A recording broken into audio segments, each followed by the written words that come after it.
Hey guys, Streams here, coming at you with another review, and today I'm gonna review Codex Death Guard, and it's gonna be the part that describes how the Death Guard used to work, and what changed, and then I'll go into another video where we talk about the new units, because there's plenty of them this time, and this is actually really nice to have. I didn't have much releases with the other ones, because it was all kind of a restart of the entire 8th edition, but this time we have some new stuff coming up. Alright, Death Guard in the index version was known for low mobility, high survivability, less damage output, and I'm gonna have a quick look at it if anything changed about this. Did they get more damage, for example, or did they get more mobility? But as far as I can tell, no.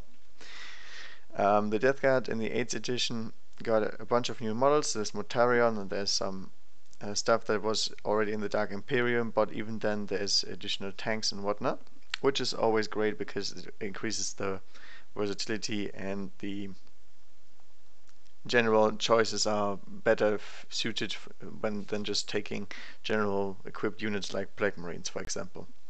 They have an own Legion trait now. They have no Legion trait in the Chaos Space Marine book because they have a separate book, just like the Thousand Suns will have, most likely. And so it's good to have this one, because otherwise you wouldn't even get any benefits in the CSM Codex.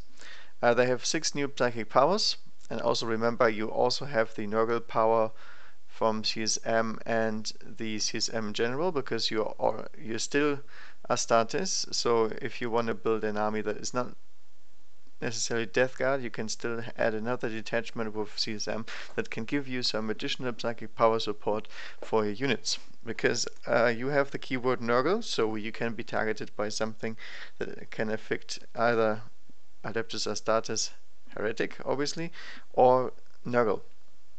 Alright, you also get 6 more Warlord traits, as usual, and 14 Stratagems total, but I'll talk about this later. There is a bunch of already known ones from the CSM Codex, just replaced with CSM with Death Guard. So you have to use these just as the other ones, but your choices are limited on who you want to use it, but who cares? I mean, you're playing an entire Death Guard army most likely anyway, for the synergistic effects.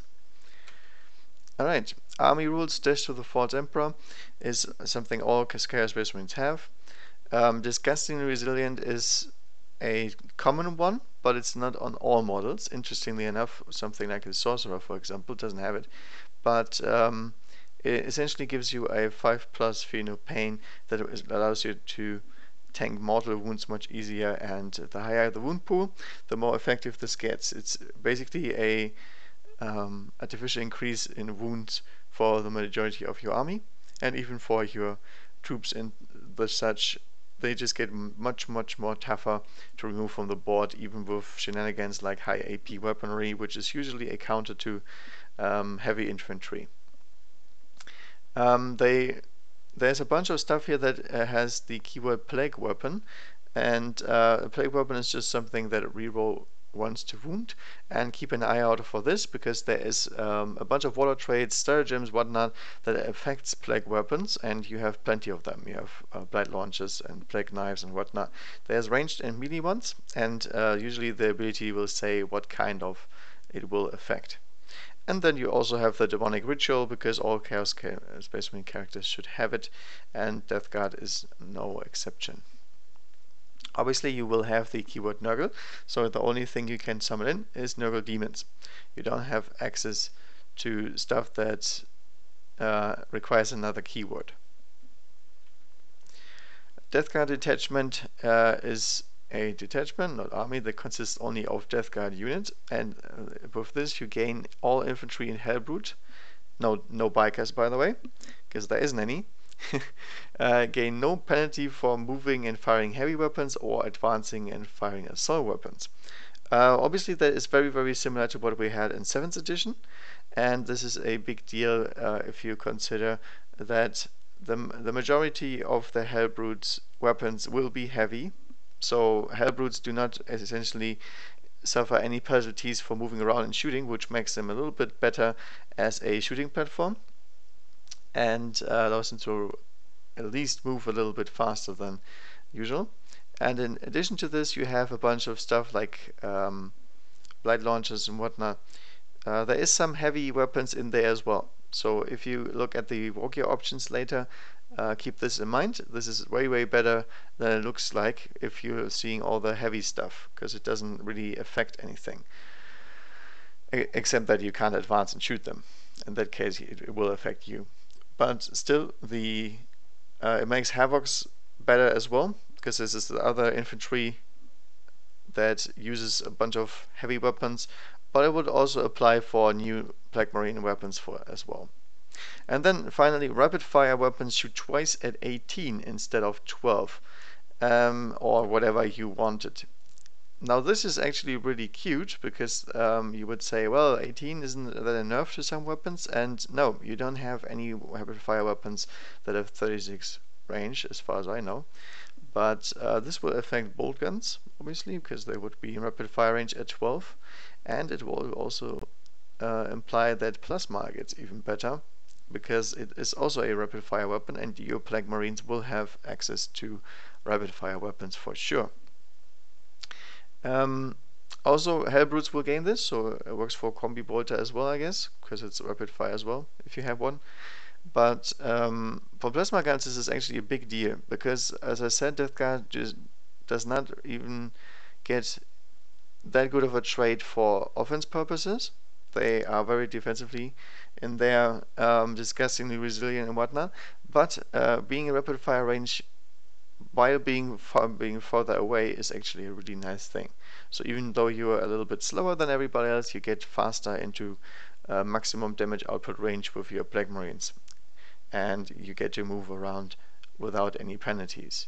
So actually this is really nice. I like this. This emphasizes the low movement, but still fixes some of the things that get impaired by this, which is obviously damage output on the majority of your weapons. And then finally, if battle forged, all troops gain objective secure. That is obvious.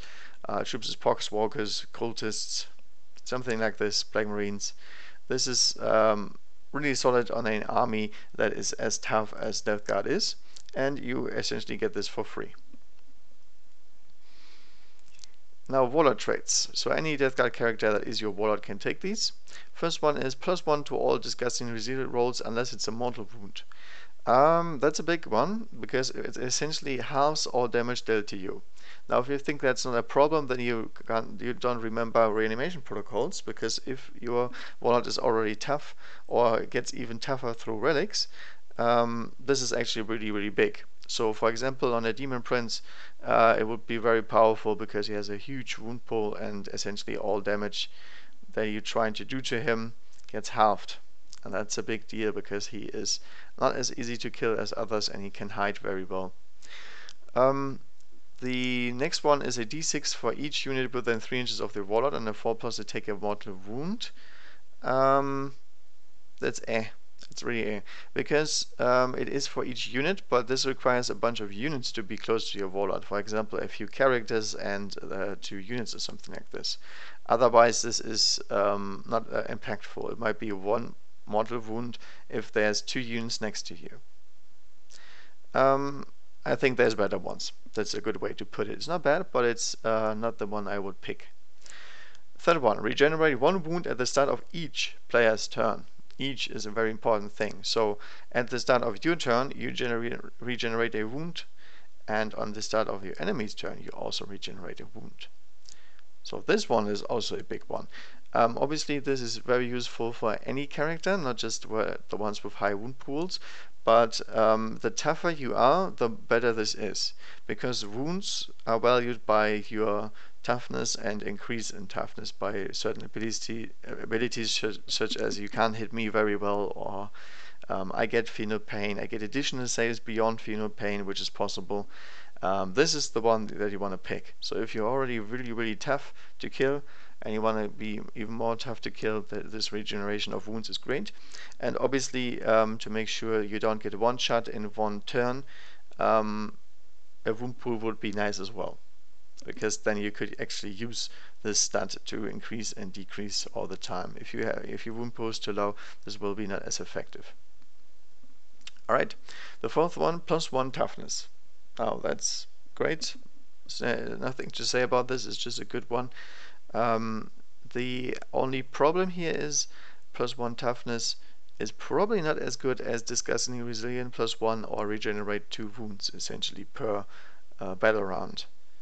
So I'm not sure about this one. You would have to do the math hammering on each specific unit, but in general, toughness is not as a big deal as it was before. Toughness 5 was just better, straightforward than the last edition, but still. The fifth one is also a very defensive one. Let's see the trait here. Reduce all damage inflicted by 1 to a minimum of 1. Now this is something you would like if there is something like plasma guns walking around all the time. Plasma guns do inflict damage very, very fast, but they also deal 2 damage when overcharging, which makes them very, very powerful against even characters, because they don't have that much wounds. So 3 overcharged plasma wounds usually kill off a character.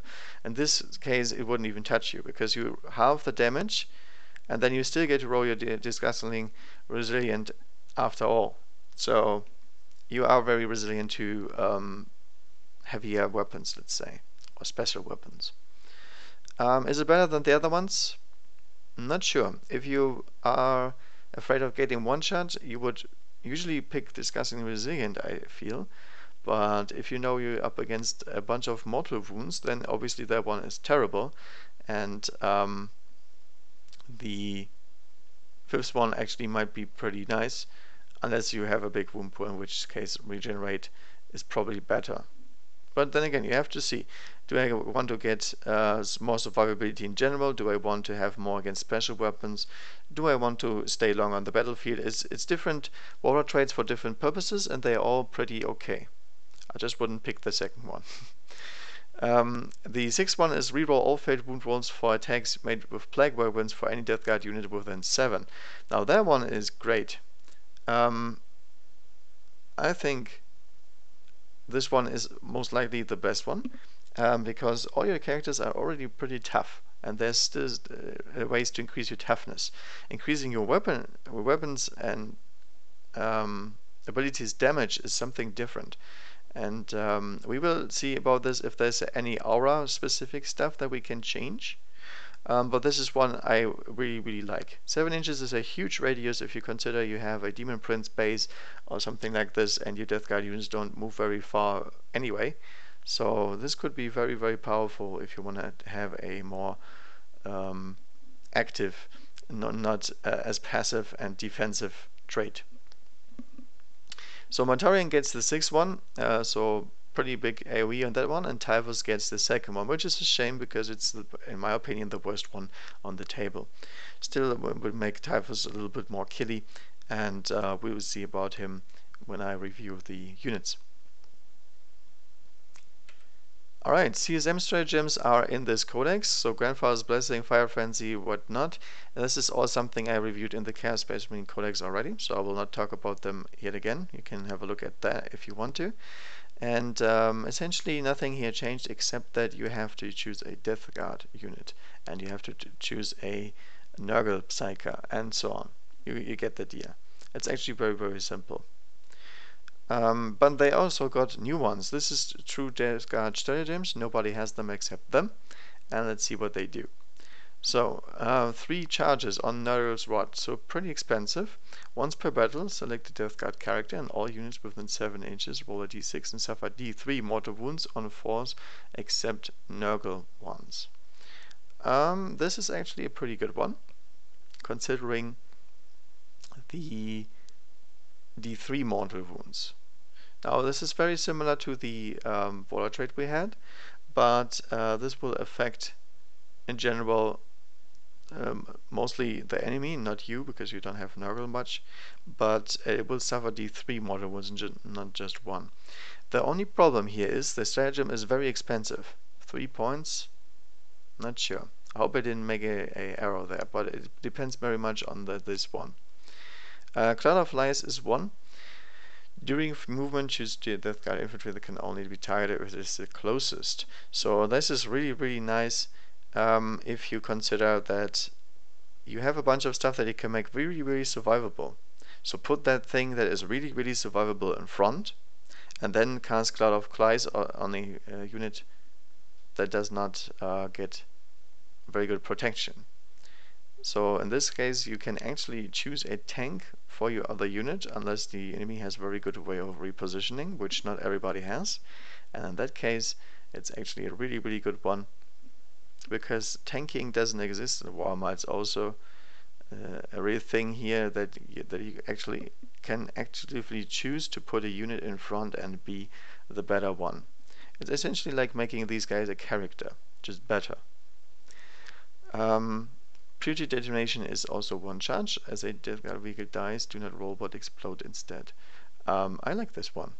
This is really interesting because you can use your Rhino basically like a living bomb, which is really fluffy. I like that one. And essentially makes your enemy scared to take out their vehicles while there's multiple units of his own around, because the explosion can deal a big chunk of damage. I've seen Leman Russ exploding, damaging other Leman Russes faster than I could kill them. This is actually situational for sure, because you have to have a vehicle. It has to be nearby multiple enemies to work best. But it's only one charge, and it's if the situation arises, it's actually really good. I like it. Next one is the Dead Walk again. One charge. Poxwalkers replace the curse with for each slay model within 7, add a model to the unit instead. Now this is actually really funny, because Poxwalkers already have OPSEC at the moment, if you run them in this list, which is really cool. And then you get to get more Poxwalkers. By the way, it does not work for Poxwalkers themselves, only for slain models that are not Poxwalkers, but it works for your own and for the enemy. This is the Dead Walk again, 1 point, really good to use against Tyranids and all the Horde armies that you get to slaughter, and will essentially boost your objective holding capabilities into huge amounts. I really like that one. The Poxwalkers are not OP anything as a unit, but this will make it much better against Horde armies. Plague Pact, 1 single die. Roll 4 dice and suffer no mortal wounds for the penalties when summoning Nurgle demons. I like it. I really like this one. The reason I like this one is this is actually a way to get summoning better. And obviously we all know summoning is great. You get to move stuff that doesn't get to move very far across the table. For example, a Great Unclean One is fairly slow and very killy when he gets to go where he gets to go, but he can't go anywhere because he can't deep strike anymore. Deep strike is not a thing for demons. So this one is a big one, because we can say right before the game, alright, I'm gonna hold back on some points and get me a Great Unclean One right to the front. And also I deliberately choose to have these points not in my army, because I know with Plague Pact and investing 1 point, I will have him on the table most likely, and I will not take any damage. And I can repeat and repeat this if it doesn't work. So I like this one. It's a good one if you want to summon. And obviously a bunch of Nurgle demons are very powerful if you get to summon them right somewhere where they need to be. In addition to this, Death Guard Psychers are pretty tough and not as easy to kill as other ones. So getting them up the field is harder, but keeping them there and doing their thing is easier in comparison to others like Zinj. Alright, last one is Blight Bombardment. It's 1 charge. Death Guard unit, when shooting or overwatching, can all use Blight Grenades instead of only 1 guy. Not sure if this is good, to be honest.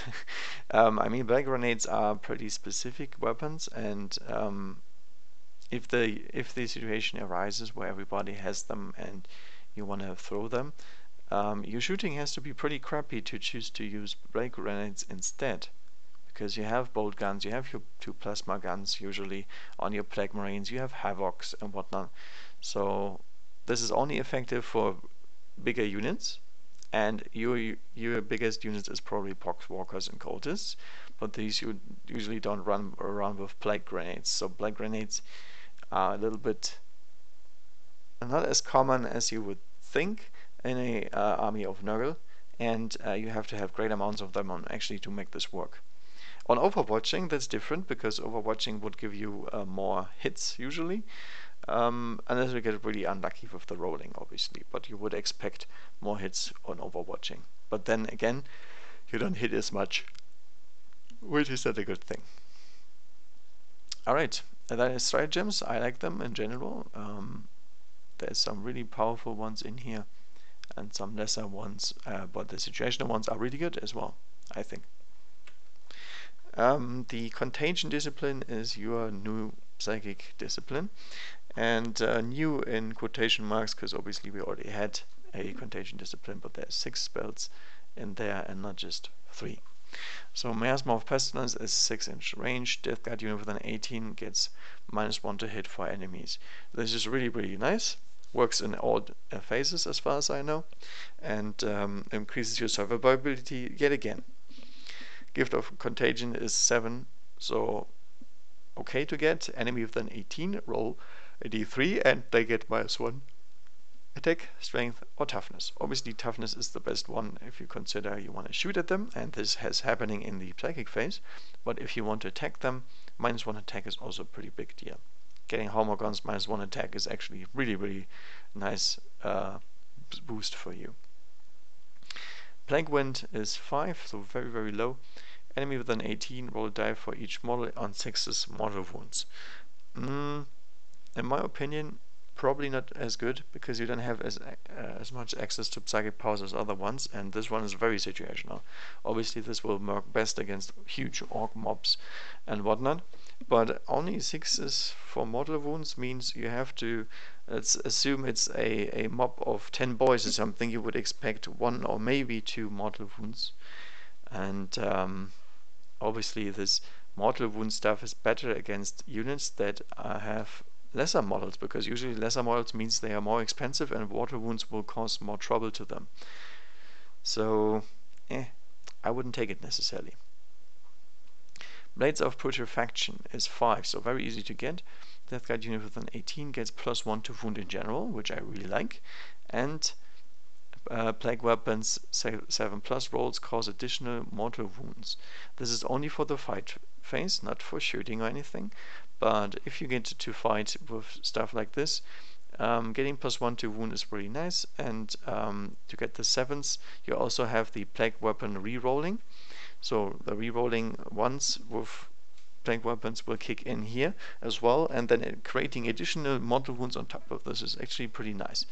I like it. It's easy to get off, and if you get to close combat, this would be a very good spell. In an offense way, by the way. You have so much defensive stuff, you always have to look at it as a damage boost, which you really, really need most of the time. Putrescent Vitality, 6, so good to get. Death Guard infantry with an 18 gets +1 strength and +1 toughness. Awesome. Just a good one. Toughness is great. Strength is obviously more situational, but toughness is something you would like to have no matter what. Especially if you want to go into close combat with a unit that might be able to beat you. And the majority of the stuff does say strength +2 increases their strength to 8 usually. And 8 means wounding you on 2s. If you are toughness 5, this will counteract this. This will also work against plasma weapons and whatnot. So +1 toughness can be very good. And here you have the option to cast it on somebody. And it's a 100% chance you get it. That's the nice thing about it. It's a low warp charge. And it has the effect all the time. It's not a random effect anymore, as other spells are in the Demon's Codex, for example.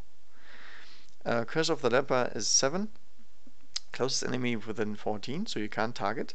Roll 7 dice and suffer a mortal wound for each roll that is higher than the toughness. Situational, but very powerful if hidden. The situational. Obviously, this is really good against Humanid and also Eldar-like characters, for example. So if you're sending in a bunch of Harlequins, for example, they have in-one saves, they're really annoying to get. This one here can target them, and their toughness 3 obviously makes them take some mortal wounds than usual. So this is very similar to Plague Wind, but it's a set amount of dice, so that's much better against lower numbers, and obviously it is very good against stuff that has low toughness. So it's an interesting one. I mean, there is some stuff that is tough to kill but is low toughness, such as Harlequins, as I just mentioned, and this would work very well as a power to deal with these guys without having to walk into melee with them where they might be better than you. Also Slanesh demons, for example. Alright, Relics of Decay. Now, obviously you have to pay point for these if they replace something, but there is not that much replacement here, as you can see. The first one is a Plague Knife Base Sword Power Sword replacement, so Plague Bringer can be run on multiple HQs actually. Its Strength User AP2, Damage D3 on a 6s to wound, you get 1 mortal wound in addition. I mean, it's not bad. Plague Knives, easy peasy to get. Base Sword, I'm not sure about that one, but there is some guys that can run this for sure. Super Rating Plate, no cost whatsoever, and it's a 2+ save. Obviously this screams Demon Prince as always, because they have 3+ armor and you would like to have some more armor if possible. And obviously also if you don't want to run Terminator armor, you get the 2+ save instead. In the fight phase, they get a 4+ mortal wound on each unit that was safe against. So every time they attack you and they cause damage and your armor saves this, they will take a mortal wound on a 4+ at the end. So it's okay, but the 2+ save is the real big deal. I like it. It's just in general a good relic. Doesn't cost anything. Put it on a Demon Prince, put some more on him, and he's gonna be very tough to remove from the battlefield. The Pandemic Staff is a Psyker specific one and gives you a +1 to Psychic test for Smite. I mean, it's okay, but I think there's better ones in the here that you would rather have. I wouldn't take this at all, even though it's not in general a bad one. I mean, having Smite casted on a 4+ is pretty nice, but this would mean that you would have access to a Psyker, you want to run a Psyker, and you don't run a Psyker on a 2+ armor, for example. I'm not sure about that one. Dolorious Nail, only for Noxious Blightbringer.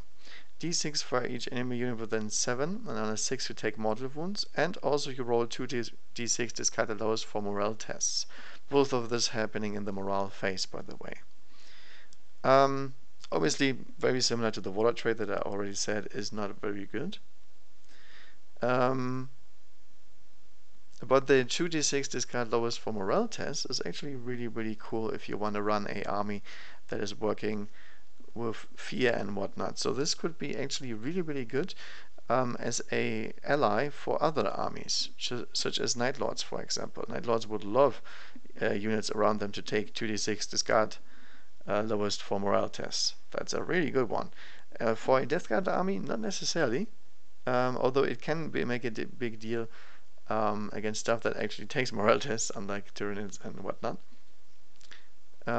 So it's okay, and the other one is really good in certain situations.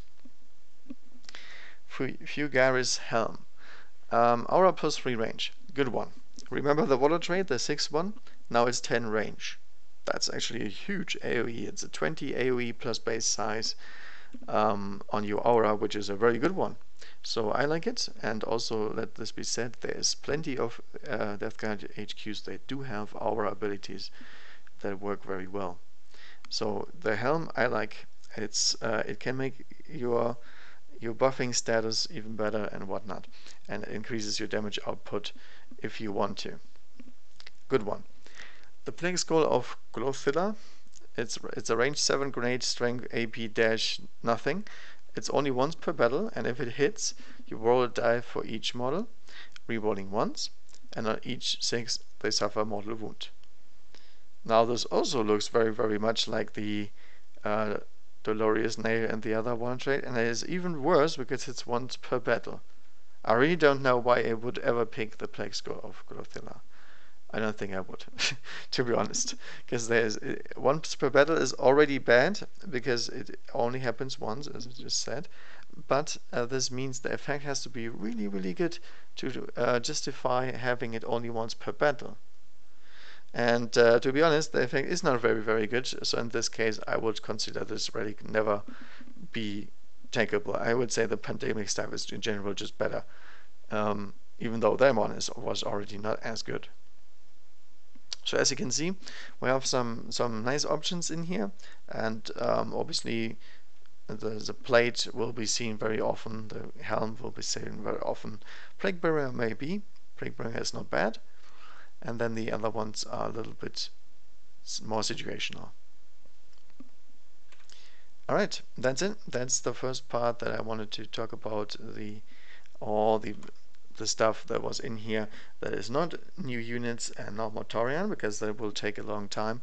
So I hope you enjoy watching. If you have questions, ask them below in the comments, and I also would really like it if you liked the video, if you enjoyed it. If you didn't, also write down what you didn't like, and I'll see what I can do for the next time. Alright, and as always, happy wargaming.